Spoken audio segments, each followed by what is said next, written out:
7월 한 달 동안에는 예레미야 프로젝트라고 해서 회복 프로젝트가 진행될 것입니다.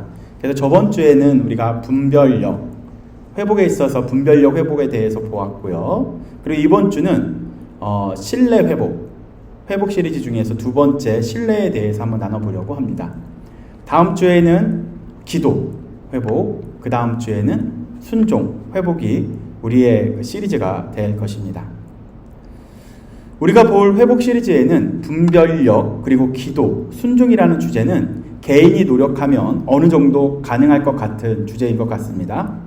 하지만 이 신뢰라는 주제는 나 혼자 노력한다고, 또한 나 혼자 잘한다고 회복되는 것은 아닙니다. 개인의 노력도 필요하지만 이 신뢰라는 것은 상대방 혹은 공동체가 노력해야만 가능한 부분이기도 합니다. 최근에 번역된 책을 한 권 제가 소개해 드리려고 합니다. 신뢰의 기술이라는 책이 있습니다. 이 책은 헨리 클라우드라는 저자가 쓴 책입니다. 이 저자는 임상 심리학자고요. 그리고 리더십 훈련을 시키는, 교육하는 사람이기도 합니다.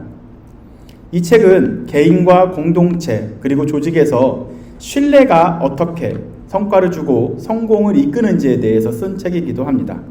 다시 말해 이 신뢰라는 것이 조직의 파워이다, 조직의 힘이다라는 것을 알려주기 위해서 쓴 책이기도 한 거죠. 그래서 이 책의 원 제목은 The Power of the Other입니다. 이 신뢰를 어떻게 구축하고 유지하는지, 이 신뢰를 통해서 조직에서의 최상의 성과를 달성할 수 있도록 도와주는 그런 책이기도 한 거죠. 이만큼 세상에서는 정말로 중요하게 여기는 단어, 또한 중요하게 여기는 요소가 바로 이 신뢰라는 것입니다. 사람을 이끌 수 있는 매력, 그 힘은 바로 이 신뢰가 바탕이 되어야만 합니다. 그래서 저자는 이 신뢰에 대해서 유형을 4가지 유형으로 나누고 있습니다. 4가지 유형이 이렇게 나눠져 있는데, 첫 번째는 no connection, 연결이 없는 상태를 이야기합니다. 즉 고립되어 있어서 외부의 지원이나 피드백이 또한 부족한 상태를 표현할 때 이 no connection이 되는 거죠. 아무 연결점이 없다라고 볼 수 있는 겁니다. 두 번째 관계에 있어서는 나쁜 연결입니다. 바로 해로운 관계, 바로 신뢰감이 없고 부정적인 영향력만 주는 그런 상태를 표현했을 때, 연결은 있지만 연결을 통해서 나쁜 영향력만 받았을 때 표현하는 이 bad connection도 있습니다. 세 번째는 어떤 거냐면요, 가짜 좋은 연결. 그러니까 외부로서는 되게 좋은 신뢰감이 있는 것 같지만 내면 깊숙이 보게 되면 신뢰감이 없는 상태, 마치 좋은 관계처럼 보이지만 실제로 깊은 신뢰나 진정한 지원 그리고 진정한 마음은 없는 상태가 이 가짜 좋은 연결이다라고 표현을 하기도 합니다. 마지막은 true connection, 진정한 연결. 그러니까 진정으로, 진실로 신뢰하고 지원하는 관계.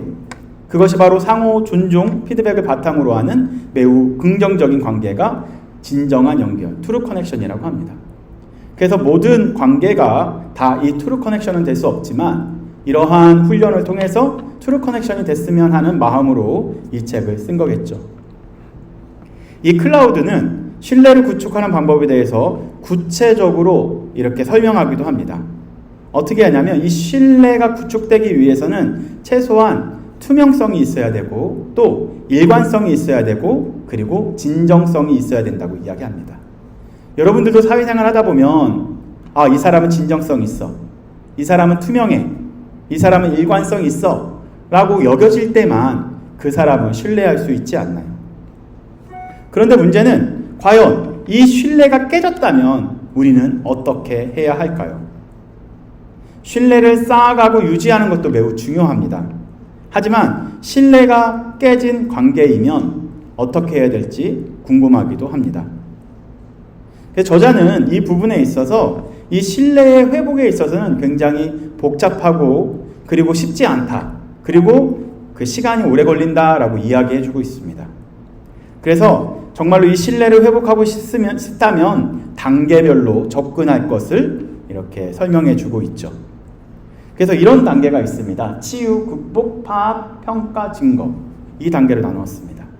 첫 번째, 신뢰가 깨진 경우에는 그 깨진 그곳에 뭐가 남아있냐면요, 상처가 남아있게 되죠. 그래서 제일 먼저 신뢰를 회복하기 위해서는 상처를 치유하는 과정이 필요합니다. 즉, 상처를 받은 사람이 자신의 감정을 충분히 이해하고 다루는 것이 매우 중요한 거죠. 두 번째는 극복의 단계입니다. 즉, 분노와 복수심이 있다면 이 신뢰를 회복하려고 하면 이러한 분노와 복수심을 극복해야 하며 용서로 나아가는 것이 필요합니다. 이것이 있어야만이 마음의 평화가 찾아오기도 하는 거죠. 사랑하는 성도님들, 이 분노와 복수심을 극복하는 게 말처럼 쉽나요? 쉬워요? 어린 아이들도 쉽지 않을 겁니다. 그 다음에 세 번째 단계는 파악이 중요합니다. 진정으로 원하는 것이 무엇인지 제대로 파악하는 거죠. 자신이 진정으로 원하는 것이 무엇인지를 생각해보고 고민해보고 이것을 명확하게 하는 작업이 필요합니다. 이것을 통해서 신뢰 회복의 목표를 설정할 수 있다는 거죠. 그 파악이 끝나면 평가 단계로 넘어갑니다. 평가 단계라는 것은 화해가 가능한지에 대해서 평가해야 되고요. 그리고 상대방을 신뢰할 수 있을지에 대한 평가가 필요합니다. 다시 말씀드릴게요. 화해가 가능한지에 대해서 평가해야 되고요. 그리고 상대방을 신뢰할 수 있는지에 대해서 평가를 해야 된다는 거죠. 현실적으로 파악해야 되고 그 사람의 진정성을 파악해야 되는 단계가 이 평가 단계라고 볼 수 있습니다. 그러나 여기서 끝난 것이 아닙니다. 진정한 회복을 위해서는, 신뢰를 회복하기 위해서는 맨 마지막에 증거가 필요합니다. 상대방이 진정으로 변화의 그 증거를 확인해야만이 회복할 수 있다는 거죠. 그래야만 다시 신뢰를 쌓을 수 있다라고 주장하고 있습니다. 깨진 신뢰는 다시 붙이기가 어렵습니다. 옛날 노래, 이런 노래 있어요. 님이라는 글자에 점 하나를 찍으면 남이 되는 그게 있어요. 그 옛날 노래, 한 30년 전 노래죠. 남이라는 글자에 점 하나 또 찍으면, 또 하나를 빼면 님이 되는 그러한 가사가 애절한 그러한 그 가사가 있는 노래이기도 합니다. 그만큼 사람과 사람 관계에서는 어제는 좋았는데 내일은 어쩔지 모르는 관계가 바로 이런 관계이기도 합니다. 그래서 사람과 사람 관계에서 깨어진 이런 신뢰는 다시 회복하기는 참으로 어렵습니다. 사람과 사람과의 관계가 깨어졌을 때 회복하기도 어렵지만 과연 하나님과 우리와의 관계가 깨어지면 어떻게 될까요? 하루는 예레미야에게 이 깨진 하나님과 사람과의, 하나님 백성과의 깨진 관계를 잘 보여주려고 예레미야를 어디로 데려갑니다. 예루살렘 한 기퉁이의 곳을 데려가는데요. 그곳이 바로 흰놈의 아들 내 골짜기라는 그런 골짜기로 데려갑니다. 그 예레미야 19장에 나오는 말씀인데요. 바로 흰놈의 아들의 골짜기로 데려가서 혼자 가지 않고요. 그 예레미야가 그 이스라엘 남유다를 다스리고 있는 지도자와 그리고 대제사장들을 데리고 그 흰놈의 골짜기로 데려갑니다. 그래서 어떻게 하냐면요. 그 흰놈의 골짜기에서 그 토기장이가 구운, 그러니까 토기장이가 만든 그런 토기를 가지고 가서 그 앞에서, 흰놈의 골짜기 앞에서 그 토기를 깨트립니다. 그 다음에 하는 말이 바로 이스라엘이 남유다가 이렇게 깨져버린 토기처럼 심판이 있을 것이다 라고 이야기하고 있습니다. 뭐라고요? 이 토기가 깨진 것처럼 바로 이스라엘이 깨져버릴 것이다. 그러니까 다시 말해 하나님과 이스라엘 백성과의 신뢰가 금이 갔다, 깨졌다라는 것을 직접 이 깨져버린 토기를 가지고 보여주고 있는 것이죠. 그런데 재미있는 사실 중에 하나는 이 흰놈의 아들의 골짜기가 뭐냐는 거죠. 히브리어로 이 흰놈의 아들의 골짜기는 게헨네예요. 게가 게네오에서 게헨네라고 해서 이 장소가 어떤 곳이었냐면요. 그 이스라엘 백성들이 몰렉신이라고 있어요. 이방 신의 우상 숭배인데요. 몰렉신에게 자기 자녀들을 산채로 제물로 드렸던 그러한 우상 숭배가 있었던 정말로 혐오스럽고 더럽고 불결한 장소가 이 게헨네라는 곳입니다. 이곳은 나중에 어떻게 되냐면요. 그곳이 쓰레기가 계속 꺼지지 않도록 계속 태우는 그러한 쓰레기장으로 변하고요. 그 안에는 무엇으로 가득 차 있냐면 시체들로 가득 차 있는 그러한 곳이 바로 게헨네라는 곳이 됩니다. 즉 깨져버린 토기가 어디로 떨어지는 거죠? 바로 게헨네로 떨어져 버리게 되는 겁니다. 나중에 이 게헨네를 어떻게 번역을 하고 있냐면요. 게헨나로 헬라어로 번역을 합니다. 그런데 이 게헨나는 헬라어로 지옥이라고 번역할 수 있습니다. 나중에 이제 게헨네에서 누가 죽냐면요. 가룟 유다 시체가 바로 게헨네, 지옥으로 떨어졌다라고 볼 수 있는 거죠. 다시 정리하자면 하나님과 하나님의 백성과의 깨져버린 관계의 결론은 뭘로 되는 걸까요? 바로 게헨네, 그리고 게한나, 즉 지옥으로 결말이 나가게 되는 거죠. 이처럼 깨진 토기의 결론, 깨진 토기의 결말은 게헨나입니다. 바로 심판과 지옥이 불가피한 거죠. 하나님과의 신뢰가 깨어진 상태에서 과연 이스라엘 백성들은 이 신뢰를 회복할 수 있을까요? 과연 이 예레미야서는 어떻게 끝이 날까요? 깨진 토기의 모습을 보여주신 이유는 하나님께서 다시 한번 이스라엘 백성들에게 기회를 주신 하나님의 은혜입니다. 만약에 너희들이 나에게 회개하고 돌아온다면 다시 회복할 수 있단다. 만약에 너희가 지금이라도 회개한다면 깨지지 않을 거야. 게헨네가 기다리지 않고 바로 하나님의 나라가 너희들을 기다릴 거야 라는 마음으로 그렇게 깨진 토기의 모습을 이스라엘 백성들과 지도자들과 종교 지도자들에게 보여준 거죠. 하나님께서 마지막 처절하게 우상을 버리고 나에게 돌아와라, 나에게 돌아와라 라고 예레미야를 통해 종교 지도자들과 그리고 지도자들에게 말씀하고 계십니다. 이스라엘 백성들은 얼마나 악했으면 이렇게 하나님을 버리고 하나님을 멀리했을까요? 예레미야를 여러분들 한 구절 한 구절 읽어보십시오. 눈물이 날 수밖에 없어요. 얼마나 이스라엘 백성들이 악한지, 지도자들이 악한지, 종교 지도자들이 이렇게 부패했는지 보면 볼수록 눈물이 날 수밖에 없는 구절들이 있습니다. 예레미야를 전체를 다 읽어드릴 수가 없어요. 지금 31장까지 왔기 때문에 전에 구절을 다 읽게 되면 시간이 내일까지 갈 거란 말이죠.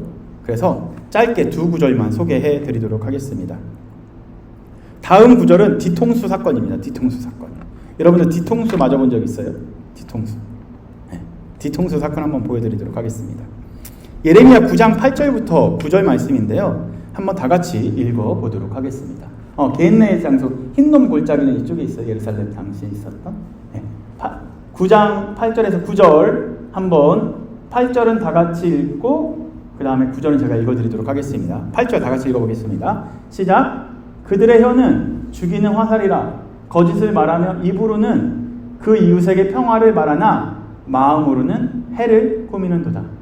내가 이 일들로 말미암아 그들에게 벌하지 아니하겠으며 내 마음이 이런 나라에 보복하지 아니하겠느냐 여호와의 말씀이니라. 그러니까 너희들이 죽을 수밖에 없는 이유가 이 뒤통수 사건들이 여러분들에게 있다라는 거예요. 뭐냐면 그들의 혀, 말로는 뭐래요? 죽이는 화살인데 뭐라고 얘기하고 있냐면요. 그 혀로 말미암아 거짓을 말하고 있어요.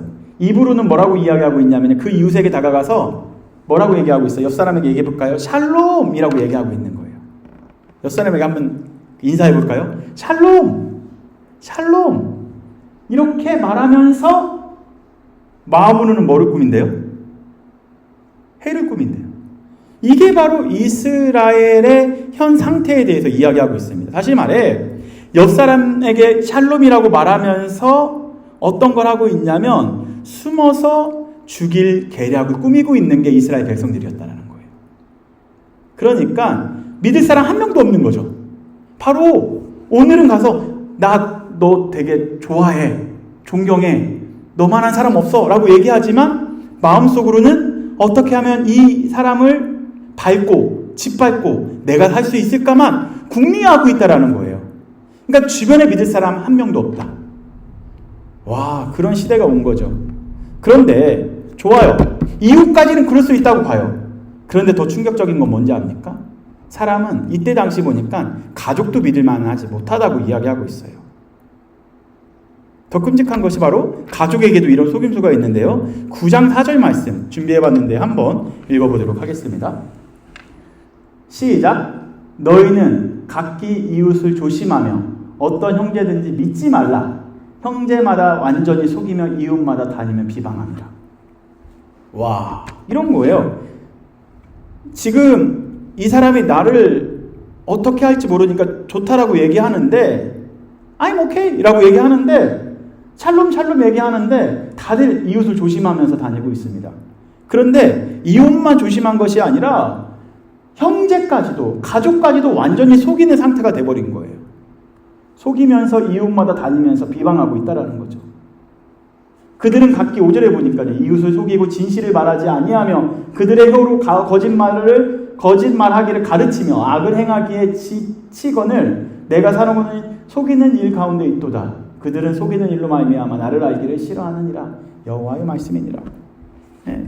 이렇게 이웃과의 신뢰도 깨져버렸어요. 가족과의 신뢰도 깨져버렸어요. 무엇보다 마지막에 보니까 나를 알기를 싫어한다. 하나님과의 관계도 싫어버린 거죠. 여러분들 죄 지어봤나요? 죄를 짓게 되면 누구랑 가장 멀어지냐면 하나님과 가장 먼저 멀어지게 됩니다. 숨고 싶은 거죠. 아담과 하와도 그랬거든요. 죄를 짓자마자 하나님을 피하여 숨었다라고 표현하고 있습니다. 이렇게 이웃 간의 관계도 신뢰가 깨져버렸어요. 가족 간의 관계의 신뢰도 깨져버렸어요. 그리고 무엇보단 하나님과의 신뢰가 깨져버린 상황이 돼버렸죠. 그러나 이게 남유다, 지금 남유다를 이야기하고 있습니다. 남유다는 아직 깨지기 전 상태고요. 그러나 원래 이스라엘이 우리 한국처럼 남과 북으로 나눠져 있었어요. 근데 북이 먼저 망했습니다. 우상숭배로 말미암아. 망한 상태에서 남은 남유다가 있었는데 남유다 너희들도 망할 거야. 하나님께 돌아가지 않으면 망할 거야가 계속 예레미야를 통해서 선포되고 있었던 거죠. 네. 그런 삶 속에서 이스라엘 백성들은 남유다 사람들은 이스라엘처럼 안 될 거야. 우리는 북이스라엘처럼 되지 않고 우리는 영원히 행복하게 살 수 있다라고 믿고 하루하루를 살았던 거죠. 그런데 그 하루하루를 잘 살기 위해서 이웃을 짓밟고 가난한 자를 막 아예 그냥 짓눌러 버려서 자기만 살려고 그 탈취하는 그런 시대에 살고 있었습니다. 그리고 자기 혼자만 살면 되기 때문에 가족까지 속이고 버리고 무엇보다 하나님을 무시하고 하나님을 배반하고 배신하고 그런 것이 그들의 매일의 일상이었다라는 거죠. 그들의 삶 속에 그것이 죄인지도 모르고 살고 있었습니다. 왜냐면요, 그 당시에 살고 있었던 종교 지도자들이 다 뭐라고 얘기했냐면요, 샬롬, 평안하다, 괜찮다, 너만 잘 살면 된다.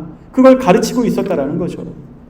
너가 죄를 짓더라도 이웃을 힘들게 하고 가족을 버렸다고 할지라도 너희들을 하나님께서 번성케 하실 거야. 너는 부자가 될 거야. 너는 권력 계속 유지할 수 있어. 힘을 가진 그런 사람이 될 거야. 라고 계속 거짓으로 그들에게 위로했다라는 거죠. 그래서 그런 이야기를 들었었던 지도자들은 자신의 기득권을 유지하고자 수단과 방법을 가리지 않고 부와 권력을 잡기 위하여 또한 그 부와 권력을 더 늘리기 위하여 고민하고 실행했었던 그 시대가 바로 예레미야 시대였다라는 거죠.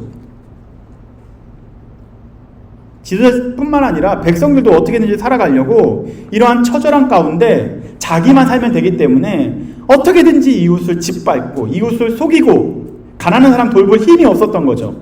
가족까지 속이고 버리는 일들이 이 시대의 현실이 되었다라고 이야기하고 있습니다. 그러나 여러분들 잘 보십시오. 이 시대만 과연 이렇게 악이 많은 시대인가요? 지금 여러분들이 살고 있는 시대는 얼마나 좋은 시대인가요? 저는 이거를 볼 때마다 참 뉴스와 이 예레미야를 같이 보고 있거든요. 요즘에 한국 뉴스, 가끔 미국 뉴스, 그리고 예레미야를 보고 있는데 예레미야에서 나온 성경 말씀이나 한국 뉴스나 미국 뉴스나 뭐 다를 게 없어요. 다 비슷비슷해요. 너무 악해요. 이런 시대에 자녀들을 어떻게 내보낼지 모르겠습니다. 이런 악한 시대에 어떻게 내보내야 될지 고민되기도 합니다. 사실 기독교 초창기 때는요, 기독교인들이 많은 칭찬을 받았습니다. 수많은 비기독교인들이 있는 곳에 기독교인이 들어가면 많은 사람들이 뭐라고 얘기하냐면요, 역시 기독교인들 최고다. 내가 당장 기독교인이 되지 못한다고 할지라도 기독교인들을 신뢰할 만하다라고 이야기하고 있습니다. 네가 믿는 하나님 나도 한번 믿어볼게. 그만큼 기독교인들을 신뢰했다라는 거죠. 그러나 시간이 지나면서 이러한 신뢰가 산산이 깨져버리게 되었습니다. 그래서 시간이 지나면서 많은 사람들이 그런 신뢰가 깨지면서 제일 신뢰받지 못한 종교가 어쩌면 기독교라고 사람들이 이야기까지 합니다. 오히려 이단과 사이비보단 더 믿지 못하는 사람들, 기독교인들이라고 이야기하는 그런 사람들도 있다라는 거죠. 이만큼 신뢰가 바닥으로 떨어져 버린 시대에 우리는 살아가고 있습니다. 이런 신뢰가요, 기독교인과 세상과의 깨져버린 신뢰가 되었다라는 거죠. 왜 이렇게까지 되었을까요? 뉴스를 보면 목사님들의 수많은 부패와 부정, 교회의 타락 등이 소개가 되면서 더 이상 교회가 거룩한 곳이다라고 보지 않는 시대에 살아가고 있습니다. 이제 더 이상 사람들은 교회와 목회자 그리고 성도들을 신뢰하지 않습니다. 우리가 전도하면요, 너나 잘 믿어 라고 속으로 말하기도 합니다. 대놓고는 얘기 안 하더라고요. 네. 속으로 이렇게 이야기합니다. 이렇게 세상과 깨어버린 신뢰, 과연 회복할 수 있을까요? 이웃과 깨져버린 이런 신뢰, 어떻게 우리는 회복할 수 있을까요? 뿐만 아니라 깨진 가정들도 주변에 많이 보게 됩니다. 가족 간에 깨어져 버리고 신뢰가 바닥나 버리고, 그래서 시간이 가면 갈수록 가정이 이혼하는 가정들도 많이 더 늘어나고 있고요. 참 심각한 시대에 우리는 살아가고 있습니다. 이렇게 축복받고 복받아야 될 가정이, 그리고 세상이, 그리고 도시가 이렇게 깨져버린 신뢰 속에서 우리는 하루하루 버티며 살아가고 있습니다. 그러나 무엇보다 가장 심각한 것은 무엇입니까? 그런 신뢰는 깨져도 상관이 없어요. 상관이 있겠죠. 아프고 슬픔이 있겠죠. 하지만 가장 심각한 것은 하나님과 깨져버린 신뢰는요, 결과가 뭘까요? 개했네가 기다리고 있다는 거죠. 세상은 더 이상 하나님을 알고 싶어 하지 않습니다. 오히려 자기에게 유익을 주는 종교, 이익을 주는 신, 그러한 신을 만들고 싶어 합니다. 나는 더 이상 하나님은 알고 싶지 않습니다 라고 배격해버리는 그러한 신뢰 가운데, 그러니까 신뢰가 아닌 거죠. 깨져버린 신뢰 가운데 살고 있다는 거죠. 과연 이렇게 깨져버린 신뢰를 회복할 수 있을까요?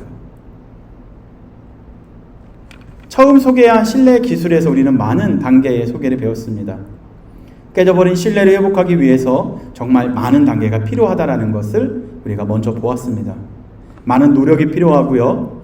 이런 노력을 한다 해도 그 깨져버린 신뢰는 회복하는 것이 쉽지 않습니다. 그렇다면 우리는 이렇게 포기해야만 할까요? 이미 깨져버린 신뢰 회복할 필요가 없을까요? 이번 달에는 우리가 회복 프로젝트를 시작하고 있습니다. 저번 주에는 분별력이 회복했으면 하는 마음으로 분별력이라는 제목으로 함께 말씀을 나누었고요. 이번 주에는 신뢰 회복이라는 주제로 지금 설교가 진행되고 있습니다. 그렇다면 분명 이 신뢰도 회복이 될 것인데 어떻게 이 신뢰 회복이 가능한지 조금 더 우리가 본문을 통해서 살펴보도록 하겠습니다. 오늘 본문이 31장입니다. 그러나 31장으로 오기 전에 저번 주에 우리가 28장 바로 하나냐라는 선지자가 나와서 뭐라고 얘기했죠? 하나냐 선지자도 샬롬 얘기하다가 남유다는 절대 안 망한다 라고 말했어요. 그러니까 그냥 죄 짓던 대로 죄 지면 되고 그냥 살던 대로 살면 된다라고 이야기했습니다. 그러나 이 선지자는 왕을 위하여 이렇게 거짓으로 예언했지만 이 선지자는 심판을 당하는 장면으로, 죽음 당하는 장면으로 28장이 끝이 났습니다. 그러나 이렇게 바로 깨져버린 신뢰에서 멈춘 것이 아니고요. 29장에 바로 하나님의 마음이, 회복의 마음이 조금씩 이게 엿보여집니다. 29장에는요, 바벨론으로 잡혀간 포로들에게 편지를 씁니다. 뭐라고 얘기하냐면요, 70년 이후에는 너희들이 회복할 거야. 다시 말해 70년 이후에는 그 포로에서 너희들이 돌아오게 될 것이다 라고 편지하게 됩니다.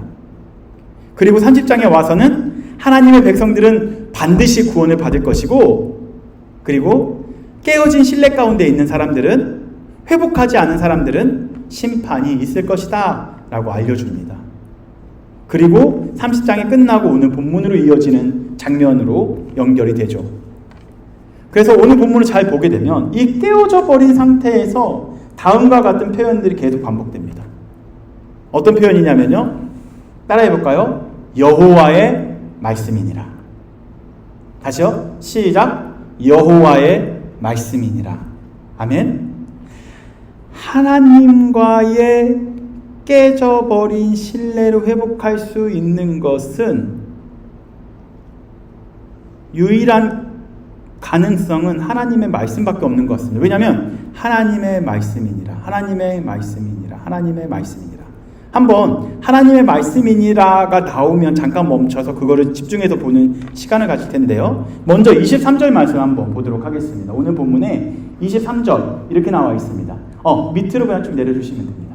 밑으로 좀 내려주시면 제가 다 준비해왔습니다. 거기 없고요. 네. 23절에 보시면 이렇게 나와 있습니다.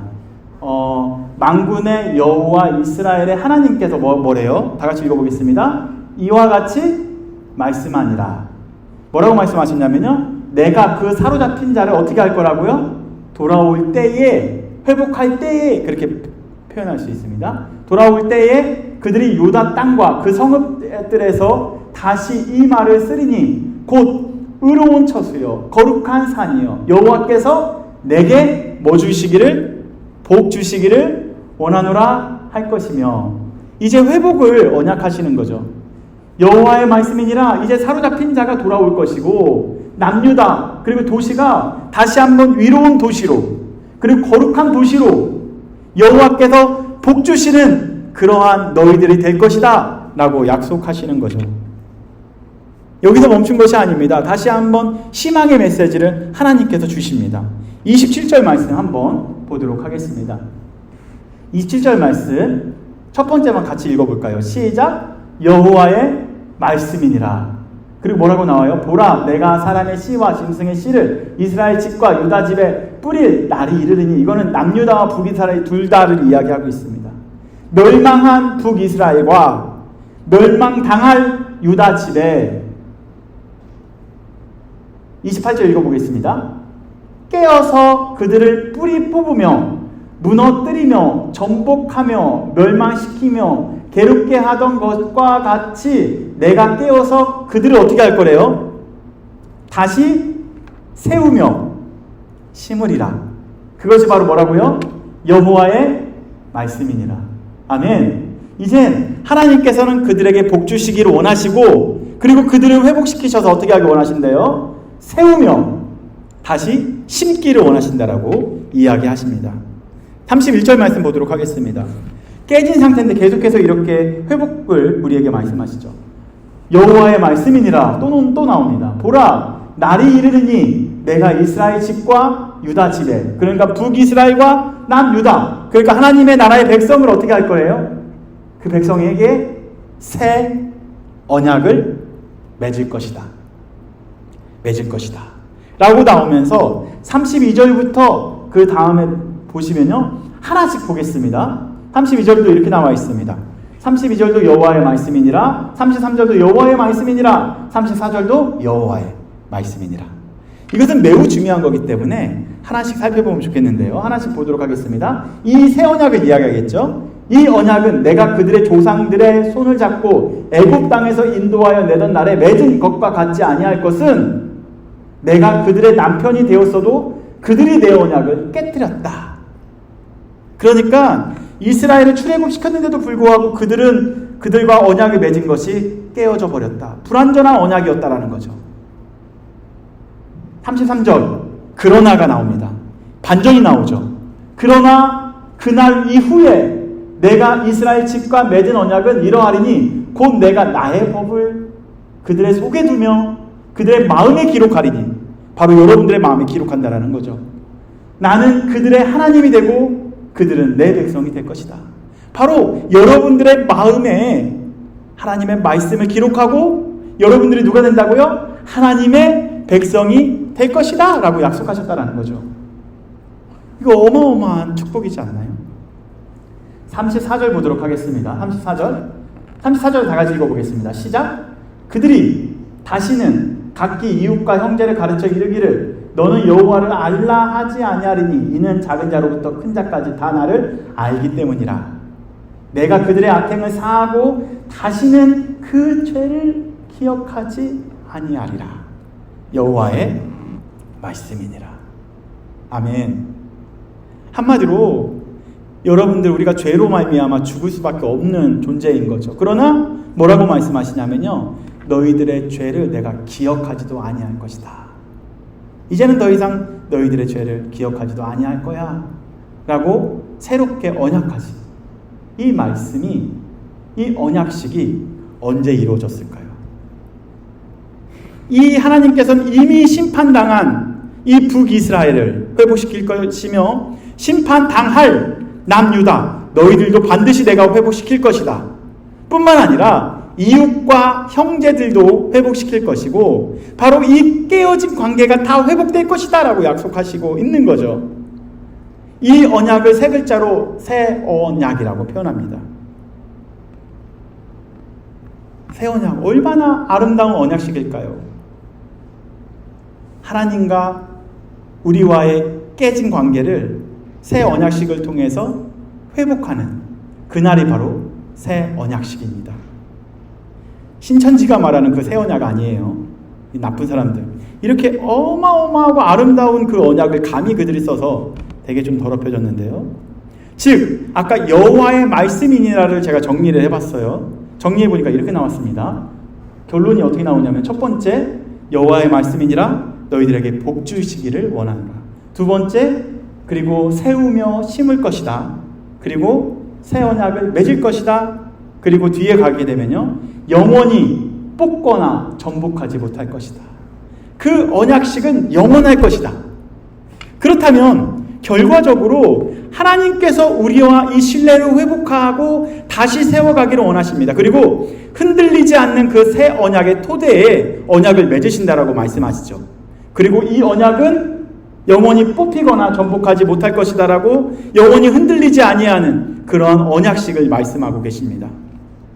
이 언약식은 언제 진행되냐면, 이게 원하리라, 심을 것이다, 맺을 것이다, 뽑히지 못할 것이다, 이것이 다 미래 시대로 쓰여져 온 거죠. 과연 이 아름다운 언약식은 몇 월, 며칠에 이루어졌을까요? 여러분들이 기억하지 못할 수 있습니다. 그러나 하나님은 그날을 기억하고 계십니다. 그날은 바로 예수 그리스도께서 십자가에서 돌아가신 그날이 바로 새 언약이 시작된 날입니다. 아멘. 2000년 전에 예루살렘이라는 작은 도시 안에서 아무도 쳐다보기 싫어하고 피하고 싶어하는 이 새 언약이 십자가 앞에서 이루어졌다라는 거죠. 바로 예수 그리스도의 죽으심으로 말미암아 하나님과의 깨어진 언약이, 깨어진 신뢰가 회복됐다라는 거예요.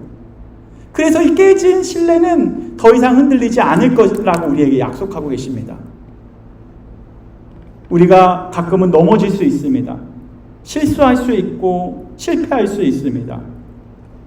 그러나 그리스도 위에 새 언약 위에, 그 토대 위에 있는 하나님의 나라의 백성들은 결코 망하지 않습니다. 왜? 예수 그리스도의 언약 위에 서 있기 때문에 그렇습니다.